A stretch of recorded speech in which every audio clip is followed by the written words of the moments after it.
कमजोर करने के लिए उन्होंने एक चीज जो वो छीन सकते थे वो छीन ली, और वो है असिस्टेंट प्रोफेसर की एक नौकरी। और मुझे तो बड़ा दुख होता कि यादव समाज के कितने बड़े शक्तिशाली इंसान को, डॉक्टर को, ईमानदार को, और जो समाज को जगाने का काम कर रहे थे निरंतर, उनको पद से हटा दिया। और एक भी यादव समाज का, ओबीसी समाज का इंसान अभी उनके समर्थन में खड़ा नहीं हुआ है। मैं समझता हूँ कि आने वाले समय में उनके भी समर्थन में खड़े होंगे और ये लड़ाई आगे प्रमुखता से लड़ी जाएगी। लेकिन ओबीसी के नेता तो कोई नहीं बोल रहा उनके समर्थन में, सिर्फ जो SC ST हैं वो उनके साथ जो कंधे से कंधा मिलाकर चल रहे हैं, उनके साथ खड़े हुए हैं।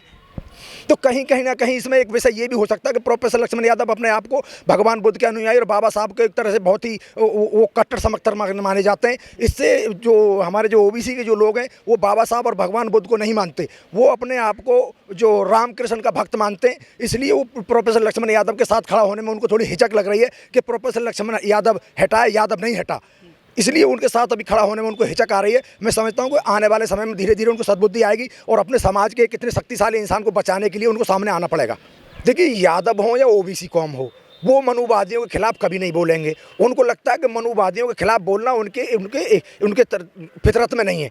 वो उनको अपना मसीहा मानते हैं और उनके खिलाफ अगर यदि बोलेंगे तो उनको लगता है कि वो समाज में नीचले स्तर पर चले जाएंगे और उनको जो उनके पास जो शक्ति जो है, भगवान का जो नेतृत्व मनुवादी करता है, वो उससे उनको घबराने का डर लगा रहता है कि पता नहीं कब हमारा बुरा हो जाएगा, कब हमारे साथ अनर्थ कर देंगे। इस वजह से वो ओबीसी समाज कभी भी मुखर होकर आमने सामने नहीं आता और ब्राह्मण को कभी नाराज करना नहीं चाहता, क्योंकि उन्होंने वेदों को पढ़ लिया है। जिन वेदों में उनके खिलाफ हमेशा सारी बातें हुई, उन वेदों में उनको एक तरह से गुमराह कर दिया गया कि ब्राह्मण के खिलाफ आप कभी नहीं बोल सकते, और ब्राह्मण के खिलाफ अगर यदि कोई और बोल रहा तो उसको दबाने का काम आप ही करोगे।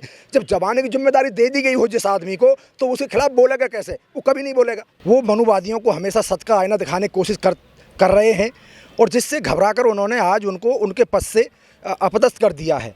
और मैं समझता हूं कि इससे मनुवादी घबराए हुए हैं और आनन फानन में इस तरह के जो उल जलूल कदम उठाए जा रहे हैं, तो इससे इनकी घबराहट का पता चलता है, इनकी मानसिकता का पता चलता है। जहाँ से उनको सोर्स मिल रही थी, ताकत मिल रही थी पैसे की, उनका घर का खर्चा चल रहा था, उसको उन्होंने ख़त्म कर दिया। वो ये कहना चाहते हैं कि अगर यदि आप हमारी हाँ में हाँ मिलाओगे तो आप हमारे अनुसार रहोगे तो आपको नौकरी भी चलती रहेगी। अगर यदि आप समाज के प्रति ज़्यादा, हमारे प्रति ज़्यादा आग उगलोगे या सच का ज़्यादा दिखाने की कोशिश करोगे तो हम इसी तरह के निर्णय लेने से भी नहीं हिचकेंगे। और आने वाले समय में इस तरह की पुनरावृत्ति और भी हमारे जो इस तरह के प्रोफेसर जो समाज के लिए जागरूक हैं और उनकी आवाज़ उठाते हैं, उनको वो दबाने की पूरी कोशिश करेंगे। इतना बड़ा समाज है ओबीसी का, अगर वो चाहे तो उनको जो है न्याय मिल सकता है, लेकिन उनके साथ में ओबीसी नहीं खड़ा है, ना यादव खड़े हैं, सिर्फ दलित जो है आगे आ रहे हैं। प्रेस कॉन्फ्रेंस की गई थी डॉक्टर रतनलाल के घर पर जा करके, किसी ओबीसी नेता के घर पर जाकर करते प्रेस कॉन्फ्रेंस, कोई नेता आ जाता बड़ा तो ज़्यादा उनको जो है बल मिलता, ज़्यादा से उनको सब मदद मिल जाती। देखिए, अगर यदि हमारा ओबीसी समाज, SC ST ओबीसी समाज समझ ले, अपने मन में धारणा कर ले, 24 घंटे के अंदर सरकार को एक कड़ा संदेश दिया जा सकता है और प्रोफेसर लक्ष्मण यादव जी को उनकी जगह फिर उनकी जो नौकरी है वो जो उनको दोबारा मिल जाएगी और मनुवादियों को, सत्ता में बैठे अहंकारी लोगों को एक उनको संदेश भी चला जाएगा कि हम ऐसी पुनरावृत्ति, इस तरह की गलती ना करें। लेकिन लोग ये भी कह रहे हैं कि जो दिल्ली यूनिवर्सिटी है वहाँ पर संघ की शाखाएँ लगती हैं। देखिए, एजुकेशन सिस्टम में ही नहीं, आज इस संघ ने हर जगह अपना कब्जा बना रखा है। मीडिया हो, सरकार हो, सरकारी कर्मचारी हो, टीचिंग लाइन हो, किसी भी हर जगह उन्होंने अपने संघियों को बैठा दिया है और वो हर इंसान पे नज़र रखते हैं, कौन किस तरह की गतिविधि में शामिल है। इसी प्रकार से उसको दबाने का काम करते हैं, उसको बहकाने का काम करते हैं, उसको जितनी भी उनके साथ साम दाम दंड भेद जाला नीतियाँ उन्होंने जो हमेशा से करते रहे, उसी के आधार पर वो अपनी लड़ाई को प्रमुखता से लड़ते रहते हैं। और मनुवादी इस समय देश की सत्ता पे काबिज होकर हमें डराने धमकाने का काम कर रहे हैं। लेकिन doctor Lakshman Yadav ad hoc पर प्रोफेसर थे दिल्ली यूनिवर्सिटी में, परमानेंट नहीं थे, उनको ठेके पर रखा गया था।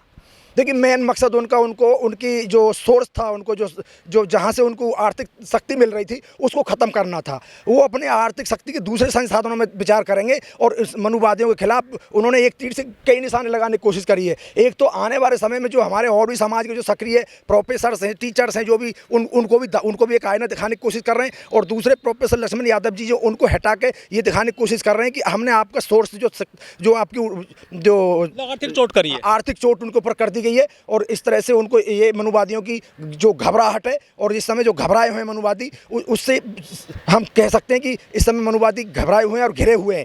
इस समय इतने सवाल उन पर दागे जा रहे थे, कोई जवाब नहीं दे पा रहे थे, आनन फानन में ऐसे कदम उठाए जा रहे हैं। लेकिन डॉक्टर लक्ष्मण यादव के साथ 6 अन्य प्रोफेसर वो भी हटाए गए हैं, वो तो कहीं विरोध करते नहीं दिख रहे हैं पूरे देश में।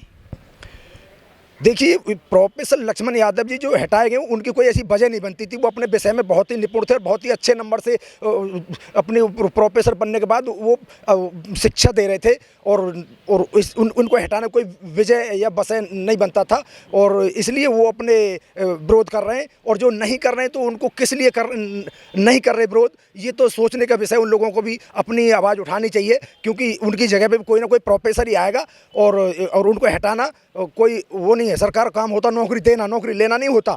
इससे जाहिर होता है कि वो मनुवादी इस समय घबरा रहे हैं और आनन फानन में ऐसे कदम उठा रहे हैं और उठाते रहेंगे। लेकिन लोग ये भी कह रहे हैं कि जो लक्ष्मण यादव हैं वो स्टडी से ज़्यादा, मतलब अध्ययन कार्य से ज़्यादा, अध्यापन कार्य से ज़्यादा वो मंचों पर जाते थे जहाँ पर वो मनुवाद को कोसते थे, वो अम्बेडकर की बात करते थे, लल्ले यादव की बात करते थे, सावित्रीबाई फुले की याद करते थे। तो उन्होंने कहीं ना कहीं चोट करी है मनुवाद पर, जिसका उनको खामियाजा भुगतना पड़ा, ऐसा लोग कह रहे हैं।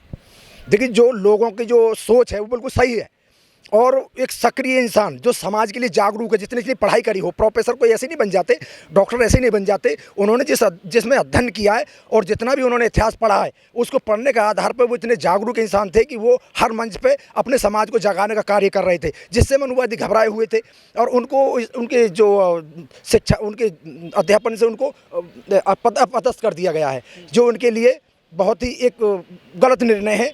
और हमारा समाज और जितना भी मैं समझता हूँ SC ST OBC समाज को इस लड़ाई में आगे आके उनके साथ खड़ा होना चाहिए और मनुवादियों को सत्य का आईना दिखाने की कोशिश करनी चाहिए कि आप जिस तरह से मनमानी कर रहे हो और हमारी वोट लेकर हम पे ही राज कर रहे हो और हमारे नुकसान पहुँचा रहे हो, ये उनको एक तरह से सीधा संदेश दे देना चाहिए।